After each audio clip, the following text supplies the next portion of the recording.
అబద్ధాలు పునాదుల మీద ఏర్పడ్డ కాంగ్రెస్ ప్రభుత్వం ప్రజలను అనునిత్యం మోసం చేస్తూ పబ్బం గడుపుతుందని బీఆర్ఎస్ పార్టీ ఖమ్మం జిల్లా అధ్యక్షులు ఎమ్మెల్సీ తాత మధు సత్తుపల్లి మాజీ ఎమ్మెల్యే సండ్ర వెంకట వీరయ్య మండిపడ్డారు. మంగళవారం బీఆర్ఎస్ పార్టీ కార్యాలయంలో ఏర్పాటు చేసిన విలేకరుల సమావేశంలో వారు మాట్లాడుతూ ఎన్నికల ముందు అనేక వాగ్దానాలు ఇచ్చి వాటిని అమలు చేయకుండా కాలయాపన చేస్తూ ప్రజలను మభ్యపెట్టే ప్రయత్నం చేస్తున్నారని వారు విమర్శించారు. గతంలో ప్రజాపాలన పేరుతో ప్రజల నుంచి దరఖాస్తులు స్వీకరించి తిరిగి మళ్లీ గ్రామ సభలో పెడుతున్నామని చెప్పి పెట్టడం ఏంటని వారు ప్రశ్నించారు. బీఆర్ఎస్ నాయకులను కార్యకర్తలను అనేక రకాలుగా ఇబ్బందులు పెట్టడం చూస్తే ప్రశ్నించే వారి గొంతుకలను తొక్కే ప్రయత్నం చేస్తున్నారని వారు మండిపడ్డారు. మీద ఏర్పడినటువంటి ప్రభుత్వం కాంగ్రెస్ ప్రభుత్వం ఇందిరమ్మ రాజ్యం. ఈ ఇందిరమ్మ రాజ్యంలో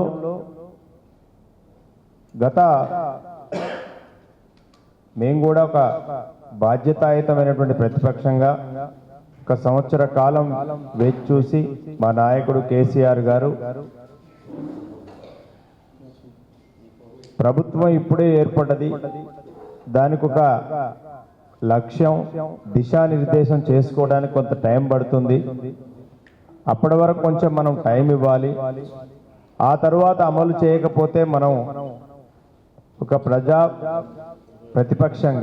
ప్రధాన ప్రతిపక్షంగా కాంగ్రెస్ పార్టీ ఇచ్చినటువంటి హామీల మీద మనం ప్రజల తరపున ఈ ప్రభుత్వాన్ని ప్రశ్నించాల్సిన అవసరం ఉందని మా నాయకుడు కేసీఆర్ గారు పార్టీ శ్రేణులకి దిశానిర్దేశం చేయటం జరిగింది. కానీ మీరు ఇప్పుడు కాంగ్రెస్ పార్టీ అధికారంలోకి వచ్చిన తర్వాత అనేక వాగ్దానాల్ని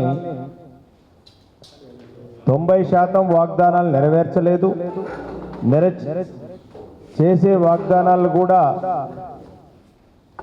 అన్ని తప్పులు, చేసేది చారడంత అయితే చెప్పేది మూరడంత లాగుంది ఇలా పరిస్థితి. ఏ స్కీమ్ తీసుకున్నా ఇవాళ 4 ఫ్లాగ్షిప్ ప్రోగ్రామ్స్ అని స్టార్ట్ చేసే వాటి మీద సండ్ర వెంకట వీరయ్య గారు మాట్లాడతారు. కాంగ్రెస్ పార్టీ అధికారంలో రాగానే మొట్టమొదటిగా చేసినటువంటిది ఈ రాష్ట్రంలో మేము ముళ్ళ కంపలు తొలగిస్తాం, అడ్డుగోడలు తొలగిస్తాం, ప్రజలకు స్వేచ్ఛ కల్పిస్తాం, ఒక ప్రజాస్వామిక వాతావరణాన్ని కాపాడుతామని గొప్ప గొప్ప మాటలు చెప్పారు. లేని విషయాల్ని ప్రజల్లో మహిళలకు నెట్టారు. కానీ ఈ 14 నెలల్లో ముళ్ళ కంపలు తొలగించటం కాదు, రాష్ట్ర వ్యాపితంగా అడుగడుగున ముళ్ళ కంపలతోని ప్రజల యొక్క ప్రజాస్వామిక హక్కులని ప్రజాస్వామిక గొంతుకల్ని నొక్కేసే ప్రయత్నం జరుగుతూ ఉంది.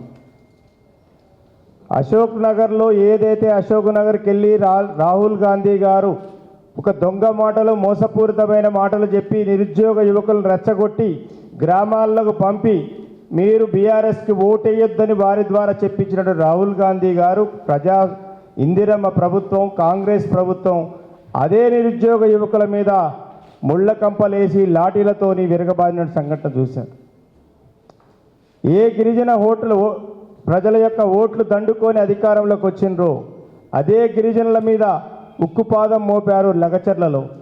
ఈ రోజు కూడా లగచర్ల బాధితులు ఇంకా జైలు జీవితం గడుపుతున్నారు. జైళ్ళ నుంచి రిలీజ్ కావటం కోసం అనేక ప్రయత్నాలు చేస్తున్న ప్రభుత్వం వ్యాపం చేయటం, దరఖాస్తులు పదే పెట్టించటం, తిరిగి మళ్ళీ రక్తాస్తం చూపించడం తప్ప కాంగ్రెస్ అభయాస్తం చూపించింది అయితే లేదు. మీరు ఈరోజు అత్యంత దుర్మార్గకరంగా ప్రజల్ని వాళ్ళ పనులు చేయించుకోకుండా మీరు ఒక రేషన్ కార్డుల మీద ఒక లిస్టు పంపించారు గ్రామాలకు మొన్న వారం రోజుల క్రితం. అందులో 20% కూడా అర్హత కలిగిన వాళ్ళ జాబితా రాలా. ఏయో పేర్లు పంపించారు, ఎక్కడి నుంచి వచ్చినాయో తెలియదు. అంటే పేరుకి మీరు గ్రామ సభలు పెడుతున్నారు తప్ప కానీ లబ్ధిదారుల ఎంపిక మాత్రం ఆల్రెడీ మీ క్యాంప్ కార్యాలయం నుంచి తయారై అవి పంపుతున్నారు. దానికి ఉదాహరణ మన దుబ్బతండ కూసుమంచి మండలంలో అధికారి పోయి రేపు మంత్రి గారు వస్తుండు నీకు ఇల్లు వచ్చిందని చెప్తే ఆయన చుట్టాన్ని పిలుచుకున్నాడు, కొత్త బట్టలు తీసుకొచ్చిండు, పూజా సామాగ్రి తీసుకొచ్చిండు, అయ్యగారిని పిలిపించిండు. తీరా అన్ని మొదలు పెడదామని పోయేసరికి అప్పటికి జాబితాలో లేదు. అప్పుడు ఆగ్రహంతో మంత్రి గారు కాన్వాన్ని చుట్టుముడితే మంత్రి గారు సీరియస్ అయితే నీకు ఉంటే ఎక్కువ ఉంటే నువ్వు తిను కానీ మమ్మల్ని అడిగే హక్కు ఎక్కడదని చెప్పి ఆ లబ్ధిదారుడు నిలదీసినంటే మీ లబ్ధిదారుల ఎంపిక ఎంత పారదర్శకంగా జరుగుతుందో దీన్ని బట్టి మీరు అర్థం చేసుకోవచ్చు.